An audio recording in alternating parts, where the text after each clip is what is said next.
UP में दूसरे दौरे से पहले एआईएमआईएम चीफ असदुद्दीन ओवैसी ने उठाया हिजाब का मामला। कहा मुस्लिम औरतें 20 तारीख को बुर्का और हिजाब पहनकर वोट डालने जाएं। ओवैसी ने फिरोजाबाद में मुस्लिम महिलाओं से कहा डरना नहीं और जब डर लगे तो अल्लाहू अकबर का नारा लगाना। हिजाब विवाद पर सीएम योगी का ट्वीट, गजवाए हिंद का सपना देखने वाले तालिबानी सोच के मजहबी उन्मादी ये बात गांठ बांध लें, भारत शरीयत नहीं संविधान के हिसाब से चलेगा। ओवैसी के हिजाब वाली पीएम वाले बयान पर गिरिराज सिंह का पलटवार, भारत को इस्लामिक स्टेट बनाना चाहते हैं ओवैसी। केंद्रीय मंत्री गिरिराज ने कहा हिंदुस्तान अब्दुल कलाम वाला देश हो सकता है, आईएसआईएस वाला नहीं। ओवैसी ने वीडियो ट्वीट पर उठाया सियासत में भूचाल। ओवैसी बोले एक दिन हिजाब वाली बनेगी प्रधानमंत्री। ओवैसी ने कहा जब ओवैसी टोपी पहनकर पार्लियामेंट में 300 बीजेपी सांसदों का सामना कर सकता है तो हिजाब और नकाब पहनना कौन सा गुनाह है। अगर महिला हिजाब नहीं पहनेंगी तो रेप हो सकता है। औरतों की सुंदरता को छिपाने के लिए है हिजाब। कर्नाटक के हुगली में कांग्रेस नेता जमीर अहमद ने दिया विवादित बयान। पीडीपी प्रमुख महबूबा मुफ्ती का बीजेपी पर हमला, बोली मुझे डर है कि बीजेपी हिजाब पर नहीं रुकेगी, मुस्लिमों के दूसरे प्रतीकों को भी मिटा देगी। महबूबा मुफ्ती ने कहा भारतीय मुस्लिमों का भारतीय होना काफी नहीं, उन्हें बीजेपी का भी होना होगा। फारूक अब्दुल्ला ने कहा हर किसी को अपने मजहब को मानने और खान पान की आजादी, कुछ कट्टरपंथी चुनाव में जीत के लिए एक मजहब को बना रहे निशाना। केरल के राज्यपाल आरिफ मोहम्मद खान का बयान, अरब समाज में पहले 3 तलाक फिर हिजाब का आविष्कार किया। आरिफ मोहम्मद खान ने कहा अगर हिजाब को अपनाते हैं तो फिर मुस्लिम बेटियों को घर में धकेलने का काम किया जाए। मुंबई के मदनपुरा इलाके में हिजाब को लेकर होने वाला प्रोटेस्ट रद्द, पुलिस ने नहीं दी प्रदर्शन की इजाजत। यूपी में सोमवार को दूसरे दौर का चुनाव, 9 जिलों की 55 सीट के लिए होगी वोटिंग। सीएम योगी ने किया ट्वीट, लिखा जिन्नावादियों का जनता उतार रही है। औरैया से सीएम योगी का समाजवादी पार्टी पर निशाना, सबसे ज्यादा दंगे पिछली सरकार में देखने को मिले। उत्तर प्रदेश के एटा से विरोधियों पर बरसे सीएम योगी, कहा माफिया पर चलता रहेगा बुलडोजर, पिछली सरकारों ने गरीबों की अनदेखी की। सीएम योगी का अखिलेश यादव पर निशाना, कहा सपा के शासन में बम चलते थे लेकिन अब बम बम भोले का नारा लगता है, कर्फ्यू की जगह निकलते हैं कांवड़ यात्रा। सीएम योगी ने कहा डबल इंजन की सरकार ने राशन का डबल डोज दिया, अगले 5 साल किसानों को फ्री सिंचाई उपलब्ध कराएंगे, पिछली सरकारों ने इस इलाके को डार्क जोन बना दिया था। फर्रुखाबाद में बोले सीएम योगी, कहा हमारी जान वैक्सीन ने बचाई तो वोट भी मोदी वैक्सीन को ही मिलेगा। हाथरस में अखिलेश यादव का बीजेपी पर तंज, कहा पहले चरण में बीजेपी का हुआ सफाया, वोटिंग के बाद बदले बीजेपी नेताओं के सुर। अखिलेश यादव ने गुजरात के बैंकर के फरार होने पर कसा तंज, कहा 22,000 करोड़ लेकर हवाई जहाज से भागे उद्योगपति, बीजेपी के शासन में पैसा लेकर भाग रहे हैं उद्योगपति। बदायूं में अखिलेश यादव ने बीजेपी पर किया हमला, कहा बीजेपी झूठों की पार्टी, सबसे बड़ा झूठ बोल रहा है सबसे बड़ा नेता। रायबरेली में राजनाथ सिंह ने की नए इंडिया के लिए वोट की अपील, कहा हम मंदिर बनाते हैं क्योंकि हम विरासत को बचाना चाहते हैं। रामनगर में राजनाथ सिंह का अखिलेश पर तंज, कहा समाजवादी नाम रखने से कोई समाजवादी नहीं बन जाता, खोटे सिक्के जैसे समाजवादी उत्तर प्रदेश की राजनीति में नहीं चलेंगे। राजनाथ ने कहा समाजवाद वो है जो गरीब को भूख और भय दोनों से छुटकारा दिला दे, बीजेपी समाजवादी भी और राष्ट्रवादी भी। यूपी के डिप्टी सीएम दिनेश शर्मा का लखनऊ से विपक्ष पर निशाना, कहा पहले चरण की वोटिंग के बाद विपक्ष में बौखलाहट। कानपुर में डोर टू डोर करते नजर आए कांग्रेस के प्रभारी भूपेश बघेल, माता मंदिर में जाकर की पूजा अर्चना, कहा देश और प्रदेश की जनता को महंगाई और बेरोजगारी से मुक्ति मिले। भूपेश बघेल ने बीजेपी और सपा पर साधा निशाना, कहा धर्म और जाति के आधार पर मांग रहे हैं वोट, कांग्रेस जनता के मुद्दे पर लड़ रही है चुनाव। शिवसेना नेता संजय राउत का दावा, यूपी में जनता देगी साफ संदेश, अखिलेश यादव के नेतृत्व में जीतेगी समाजवादी पार्टी। यूपी के लिए बहुजन समाज पार्टी ने नई लिस्ट जारी की, लिस्ट में 47 उम्मीदवारों के नाम शामिल। पीएम मोदी की 14 फरवरी को उत्तर प्रदेश और पंजाब में रैली, सोमवार दोपहर 12 बजे कानपुर देहात में और पौने 4 बजे जालंधर में करेंगे रैली। गृहमंत्री अमित शाह का सोमवार को झांसी दौरा, कई चुनावी सभाओं को करेंगे संबोधित। सीएम चरणजीत सिंह चन्नी पर बरसे अमित शाह, कहा जो सीएम देश के पीएम को सुरक्षा नहीं दे सकता वो पंजाब को क्या सुरक्षा देगा। अमित शाह ने लुधियाना की रैली में सीएम चन्नी और भगवंत मान पर किया अटैक, कहा चन्नी के हाथ में पंजाब सुरक्षित नहीं। भगवंत मान पर बोले अमित शाह, कहा पंजाब हिंदुस्तान का जिगर, राज्य में कॉमेडी फिल्म नहीं चलानी है। पंजाब के पटियाला में बोले home minister Amit Shah, PM Modi ने हमेशा सिखों के विकास के लिए काम किया। गृहमंत्री अमित शाह बोले अगर बीजेपी की सरकार बनी तो पंजाब को नशा मुक्त बना देंगे। गृहमंत्री अमित शाह ने अमृतसर के वाल्मीकि मंदिर में पूजा अर्चना की, कहा एनडीए सरकार में यहां धर्मांतरण नहीं होने की प्रार्थना की। प्रियंका गांधी का बीजेपी पर बड़ा अटैक, कहा मैं राहुल गांधी के लिए जान दे सकती हूं, बीजेपी में मोदी शाह और योगी में है टकराव। पंजाब के कोटकपुरा में प्रियंका गांधी वाड्रा ने भरी हुंकार, आपको बताया आरएसएस की पार्टी। प्रियंका गांधी ने सीएम चन्नी की पीठ थपथपाई, कहा चन्नी आपके बीच से उभरे हैं और सिर्फ 150 दिनों में गरीबों के लिए कई काम किए। प्रियंका गांधी का अमरिंदर सिंह पर निशाना, कहा कैप्टन को दिल्ली में बैठी बीजेपी ने रिमोट से कंट्रोल किया। पंजाब की डेरा बस्सी में प्रियंका गांधी का door to door campaign, Congress प्रत्याशी के पक्ष में मांगे वोट। अमृतसर में सीएम चन्नी पर केजरीवाल का बड़ा दावा, दोनों सीटों से चुनाव हार रहे हैं चन्नी, पूछा जब विधायक ही नहीं तो सीएम कैसे बनेंगे।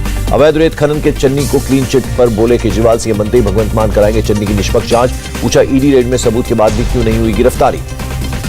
पंजाब में बीजेपी को लेकर केजरीवाल का दावा, चुनाव में बीजेपी की 5 से ज्यादा सीटें नहीं आएंगी। अमृतसर में आप का रोड शो, अरविंद केजरीवाल और सीएम फेस भगवंत मान हुए शामिल। आपके सीएम कैंडिडेट भगवंत मान ने कांग्रेस पार्टी को बताया सर्कस। कहा कांग्रेस में लड़ाइयां हो रही हैं, जो लोग आपस में मिलकर नहीं चल सकते वो पंजाब को क्या देंगे। अवैध माइनिंग मामले में रोपड़ प्रशासन ने मुख्यमंत्री को दी क्लीन चिट। सीएम चन्नी ने बोला केजरीवाल पर हमला, कहा सत्य की जीत हुई, झूठे हैं अरविंद केजरीवाल। सीएम चरणजीत सिंह चन्नी ने अंग्रेजों से की आम आदमी पार्टी की तुलना। अंग्रेज भारत को लूटने आए थे, वैसे ही केजरीवाल पंजाब को लूटने आए। मुगलों और अंग्रेजों की तरह उनकी औकात बताएगा पंजाब। 3 राज्यों में वोटिंग से पहले बोले दिल्ली के सीएम अरविंद केजरीवाल। कहा गोवा उत्तराखंड में आपकी सरकार बनाएंगे। उत्तराखंड में बीजेपी कांग्रेस ने लूट का राज किया। केजरीवाल ने कहा उत्तराखंड में आपके सीएम कैंडिडेट सबसे दमदार, दिल्ली की तरह उत्तराखंड में ईमानदार सरकार देंगे। अरविंद केजरीवाल का दावा, गोवा में टीएमसी के लड़ने से कोई दिक्कत नहीं, गोवा की पहली ईमानदार सरकार बनाएंगे। कोरोना आपदा में पीएम के आरोपों पर केजरीवाल का पलटवार। कहा दिल्ली से लोगों को भगाने वाला पीएम का बयान झूठा। उत्तराखंड में सोमवार को वोटिंग, 11,697 बूथ पर डाले जाएंगे वोट। सभी जगहों पर सुरक्षा के पुख्ता इंतजाम। उत्तराखंड में वॉकिंग डिस्टेंस पर बनाए गए पोलिंग बूथ, 262 मतदान केंद्र 5 किलोमीटर और 33 बूथ 10 किलोमीटर से ज्यादा की दूरी पर बने। उत्तराखंड में 80 साल से ज्यादा उम्र के और दिव्यांग मतदाताओं को पोस्टल बैलेट की सुविधा। अब तक 15,940 मतदाता कर चुके हैं मतदान। उत्तराखंड में वोटिंग से पहले 4 करोड़ से ज्यादा कैश की बरामदगी, 4.5 करोड़ से ज्यादा की शराब और करीब 5.5 करोड़ की चरस पकड़ी गई। उत्तराखंड में वोटिंग से पहले सीएम पुष्कर सिंह धामी की लोगों से अपील। कहा ऐसी सरकार चुने जो विकास करे, पीएम मोदी के साथ मिलकर काम करे, राज्य का विकास करे। पुष्कर सिंह धामी ने विपक्ष पर साधा निशाना। कहा किसी से नहीं है टक्कर, आपस में लड़ रहे हैं विपक्षी दल। वोटिंग से पहले हरिद्वार में एक्शन में नजर आए बीजेपी प्रदेश अध्यक्ष मदन कौशिक। कहा राज्य में बीजेपी की लहर। कांग्रेस नेता हरीश रावत का पीएम मोदी पर हमला। कहा मोदी जी को जिस टोपी की इतने साल तक याद नहीं आई, उत्तराखंड में आकर उन्हें वो टोपी पहननी पड़ी। रावत ने कहा राष्ट्रवाद के नाम पर 125 करोड़ लोगों को कमजोर कर रहे हैं बीजेपी। जनता बीजेपी के खिलाफ वोट करेगी, उन्हें यहां से भागना होगा। गोवा चुनाव को लेकर कांग्रेस नेता पी चिदम्बरम का बयान। राज्य में पूर्ण बहुमत के साथ कांग्रेस पार्टी सरकार बनाएगी, किसी के समर्थन की जरूरत नहीं। चिदम्बरम ने कहा गोवा में आपके झूठे वादे काम नहीं आएंगे, कांग्रेस को एनसीपी शिवसेना से कोई खतरा नहीं। गोवा चुनाव में आदित्य ठाकरे का बड़ा बयान। कांग्रेस से गठबंधन पुरानी बात, चुनाव के बाद कांग्रेस के समर्थन से इनकार। गोवा में कांग्रेस पर हमलावर हुए अरविंद केजरीवाल। कहा सत्ता में आए तो 6 महीने में खनन शुरू कर देगी आप। बीजेपी को हारते हुए देखना चाहते हैं वो, कांग्रेस को वोट नहीं दें।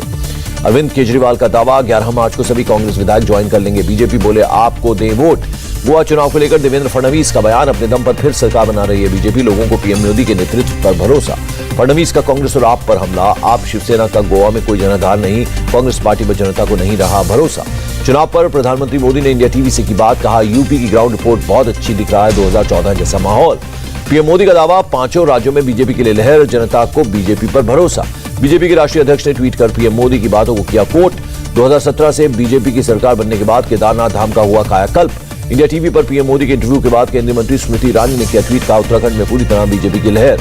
बीजेपी आईटी सेल के अध्यक्ष अमित मालवीय ने पीएम मोदी के इंटरव्यू को किया ट्वीट। कहा आलोचना को अपने ऊपर हावी नहीं होने देते पीएम। संजय राउत का बीजेपी पर निशाना। कहा मुझे गिराते गिराते खुद गिर गए। 4 राज्यों के नतीजों के बाद एक्टिव होगी सेंट्रल एजेंसियां, महाराष्ट्र में सरकार गिराने की हो रही है साजिश। संजय राउत का बयान। कोविड काल में बीजेपी शासित राज्यों में हुए घोटाले, यूपी और गुजरात सरकार के खिलाफ हो जांच, गंगा में लाशें तैरती नजर आई।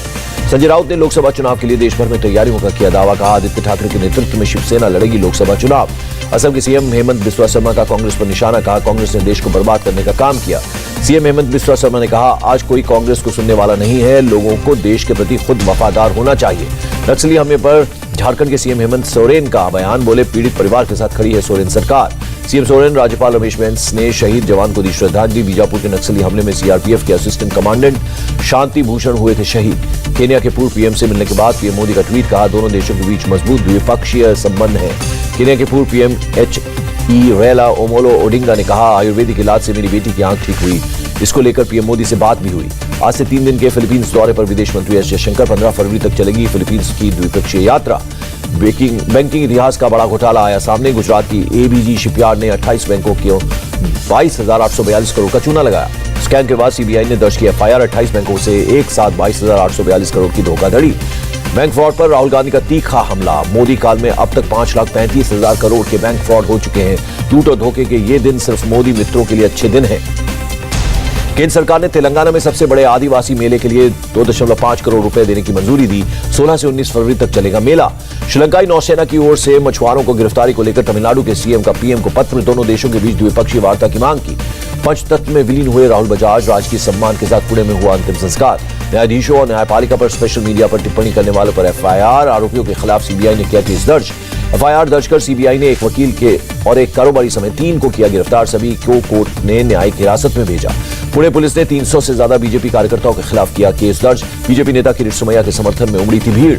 बारपेटा के कायाकुची बाजार में असम पुलिस की कार्रवाई, 7 लोगों को 33 नशीली गोलियों के साथ गिरफ्तार किया।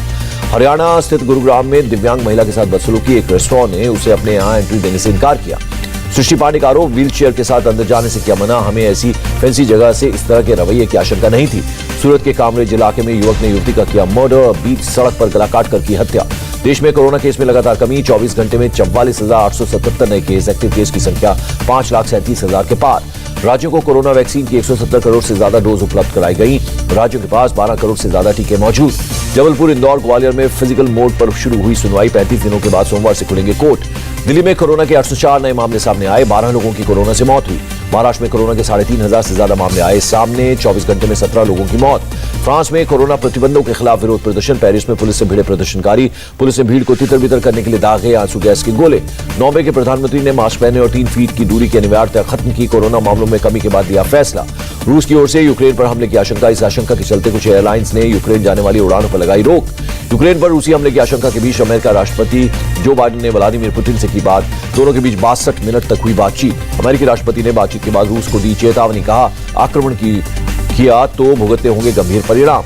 यूक्रेन के प्रधानमंत्री ने देश को किया संबोधन, लोगों से कहा राज्य और अपनी सेना पर रखें भरोसा।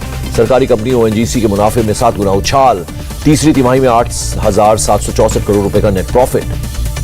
केंद्रीय मंत्री नितिन गडकरी की एलन मस्क को खरी कहा, चीन में कारें बनाकर भारत में बेचने पर नहीं मिलेगी छूट के लिए भारत में बनाकर बेचनी होगी टेस्ला कारें। आईपीएल ऑक्शन के दूसरे दिन इंग्लैंड के लियाम लिविंगस्टोन को पंजाब किंग्स ने 11 करोड़ 50 लाख रुपए में खरीदा। आईपीएल 2022 में सबसे महंगे विदेशी खिलाड़ी बने। आईपीएल की नीलामी में ऑस्ट्रेलिया के आक्रामक बल्लेबाज टीम डेविड पर मुंबई इंडियंस हुआ मेहरबान, 8 करोड़ 25 लाख रुपए में खरीदा। इंग्लैंड के तेज गेंदबाज जोफ्रा आर्चर को मुंबई इंडियंस ने 8 करोड़ की मोटी रकम में खरीदा। जोफ्रा इससे पहले राजस्थान टीम के साथ थे। 2023 में मुंबई के लिए खेलेंगे आर्चर। वेस्टइंडीज के ताकतवर ऑलराउंडर रोमारियो शेफर्ड पर लगी जोरदार बोली, हैदराबाद ने 7 करोड़ 75 लाख की बोली लगाकर खरीदा। न्यूजीलैंड के तेज गेंदबाज एडम मिलन को सीएसके ने 1 करोड़ 90 लाख रुपए में खरीद लिया है। मिलन इससे पहले मुंबई इंडियंस के लिए खेल रहे थे। इंग्लैंड के तेज गेंदबाज टाइमल बिल्स को मुंबई इंडियंस ने 1 करोड़ 50 लाख रुपए की बोली के साथ खरीदा। ऑस्ट्रेलिया के 29 साल के शॉन एबोट को सनराइजर्स हैदराबाद ने 2 करोड़ 4 लाख रुपए में अपने साथ जोड़ा। वेस्टइंडीज के गेंदबाज अल्जारी जोसेफ को गुजरात टाइटंस ने 2 करोड़ 40 लाख रुपए में खरीदा। गुजरात ने अपनी गेंदबाजी को किया मजबूत। भारत की तरफ से जिन खिलाड़ियों को कोई खरीदार नहीं मिला उनमें ईशांत शर्मा, चेतेश्वर पुजारा और पीयूष चावला शामिल। न्यूजीलैंड के डेविन कॉनवे और मार्टिन गुप्टिल और ऑस्ट्रेलिया के एंड्रयू ट्रॉय को नहीं मिला कोई खरीदार। जॉन अब्राहम ने फोर्स फ्रेंचाइजी के राइट्स खरीदे। इस साल के अंत तक फ्लोर पर आ सकती है फिल्म। और फिल्म ऊंचाई की शूटिंग 10 मार्च से शुरू करेंगे अमिताभ बच्चन। 30 साल बाद कर रहे हैं डायरेक्टर सूरज भारजात्या के साथ काम। इंडिया टीवी हर वक्त हर जगह डाउनलोड करने के लिए सर्च करें India TV news Google play store या ऐप स्टोर पर।